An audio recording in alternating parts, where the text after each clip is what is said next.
দুনিয়াতে বেহেশতের বাগিচা কি, এ সম্পর্কে হযরত আনাস রাদিয়াল্লাহু তাআলা আনহু হইতে বর্ণিত আছে যে হুজুর আকরাম সাল্লাল্লাহু আলাইহি ওয়াসাল্লাম বলেন, তোমরা যখন জান্নাতের বাগিচায় যাতায়াত করো তখন সেখানে খুব বিচরণ করো। কেহ জিজ্ঞাসা করিল, ইয়া রাসূলুল্লাহ সাল্লাল্লাহু আলাইহি ওয়াসাল্লাম, জান্নাতের বাগিচা কি? হুজুরে পাক সাল্লাল্লাহু আলাইহি ওয়াসাল্লাম উত্তর করিলেন, জিকিরের হালকা, সুবহানাল্লাহ।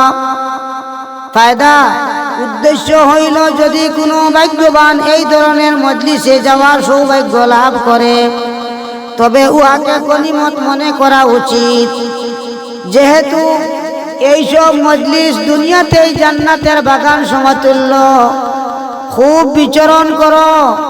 ইহার উদ্দেশ্য এই যে পশু কোনো সবুজ ক্ষেত্রে বা বাগানে প্রবেশ করিলে যেমন উহাকে সহজে তাড়ানো যায় না, বরং মারধর খাইয়াও সেখান হইতে মুখ ফিরাইতে চায় না, তদ্রূপ জিকিরকারীকেও দুনিয়ার বিভিন্ন ঝামেলা এবং ধ্যান ধারণার দরুন জিকিরের মজলিস হইতে বিরত থাকা উচিত নয়।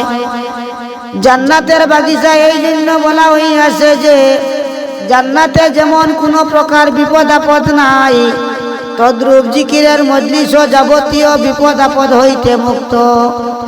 একটি হাদিসে আছে, আল্লাহর জিকির অন্তরের শিফা স্বরূপ, অর্থাৎ দিলের মধ্যে যত প্রকার রোগ জন্মে, যেমন অহংকার, হিংসা, দেশ, রিয়া ইত্যাদি যাবতীয় রোগের ইহা ঔষধ স্বরূপ।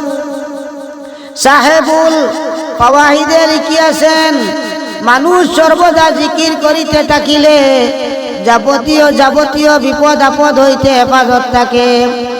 একটি সহিহ হাদিসে বর্ণিত আছে, হুজুরে পাক সাল্লাল্লাহু আলাইহি ওয়াসাল্লাম বলেন, আমি তোমাদিগকে বেশি বেশি করিয়া আল্লাহর জিকির করিতে হুকুম করিতেছি।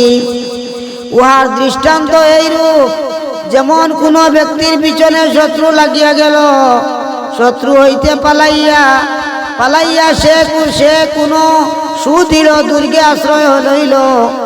জিকিরের জন্য আল্লাহর সহচর হওয়ার চেয়ে বড় নিয়ামত আর কি হইতে পারে।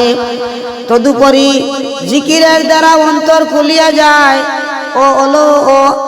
ও আলোকিত হইয়া দিলের কঠোরতা দূর হইয়া নরম হইয়া যায়।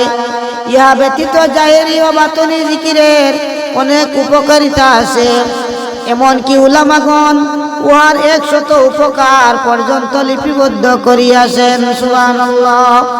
আল্লাহ পাক পরওয়ারদিগার আলমে আমরা হুনার চেয়ে বেশি আমলের তৌফিক দেখবা।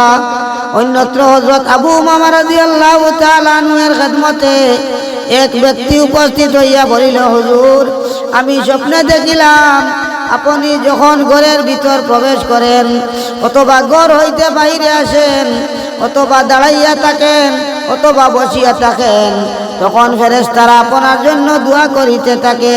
হযরত আবু উমামা রাদিয়াল্লাহু তাআলা আনহু বলেন, তুমি যদি চাও ফেরেশতাগণ তোমার জন্য দোয়া করিতে পারেন।